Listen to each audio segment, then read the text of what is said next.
So I represent Cisco. I represent Cisco. Expectation would be that I will talk technology, but let me see if I can avoid it. The other thing is that I belong to Bombay, and you mentioned about Mumbai floods, 26 July. So let me put something in perspective about like what happened and perhaps what could be different when you're thinking about a resilient city, right? And there have been many such incidents in bigger cities, maybe let's say Bombay flooding, 26 July. There have been bombings also, like where, but like maybe one part of the culture of the city is that it becomes resilient on its own. So that's a part of the Bombay city, maybe 2 days down the line, 3 days down the line, city kind of came up.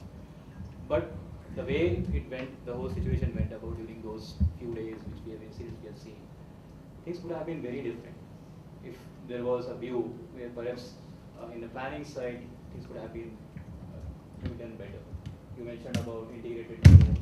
I think we would have thought about a longer term view now. When we are saying that there has to be city and government is giving a draft, the urban development ministry giving a draft of what the concept of the smart city would be. I still don't see a view where like a longer term view. Longer term could be 50 years, longer term could be 5 years as well. Because the guy who is going to take over a contract and going to be investing as a smart city developer, he has to see a view that how he will recover his money.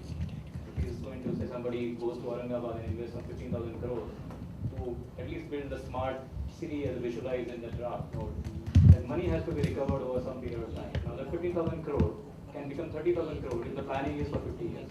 And if I plan for next 5 years, the way currently the things are, like I plan 5 years down instead of 5 years ahead, right? So if we plan for 5 years, it's definitely very different. So one is that we need to define whether we are planning for what period of time, because that's where the business model will have to evolve. Second point about your the integrated view, I think that's a very important point. See, none of these so-called smart city, whether it's resilience or real smart, will work unless there is an integrated view. We have state grids like distributing electricity, we have waste disposal, municipal corporation, there will be property tax, could be municipal corporation, could be a panchayat as well. There would be central government play as well, where we may say, okay, fine, various government offices collecting their taxes and stuff. Now, unless there is a view where it can bring, now if there is an electrical bill which is coming to the house, and it can, and within the same, because waste disposal is another very critical part, we talk about it, maybe we bad or this one, it is still a very critical part, so it can be money as well. So why not a single collection or at least an intent to have a collated view of all those utilities which are being offered to you, integrated view, where the guy can say plan that, okay, I'm investing in these many, developing these services for next 30 years or 50 years.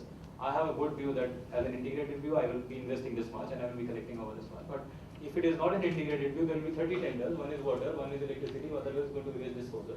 And everybody is going to lay his own duct, his own system. And then as and when the incident happens, like Mumbai flood, there will be all organizations who will be overlapping, or maybe there will be gaps, nothing will happen. So if it was Mumbai flood in the background, if the organizations were working at least in conjunction as an integrated view, result would have been very different. I didn't know where my son was, I didn't know where my wife was. The communication system had failed. I had people who went outside from the offices thinking at 3 o'clock, okay, by the time it recedes, they'll be home. They could not reach even till next morning because their cars are frozen, because nobody had a view that till what point the water has reached. Some people were parked on the bridges, some people went outside. So at least a view from maybe either a traffic police or the road corporations, if they were talking to each other and were communicating to the citizens, at least many other lives would have been saved, and at least the convenience of so many things which went around would have been much different.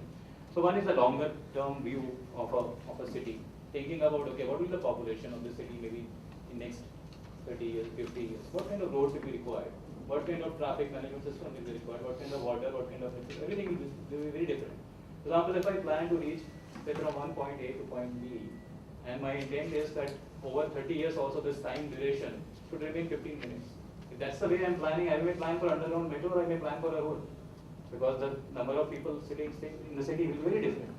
So that the longer term view has to be defined, okay, what will be the view for 30 years or 50 years. Second is an integrated approach.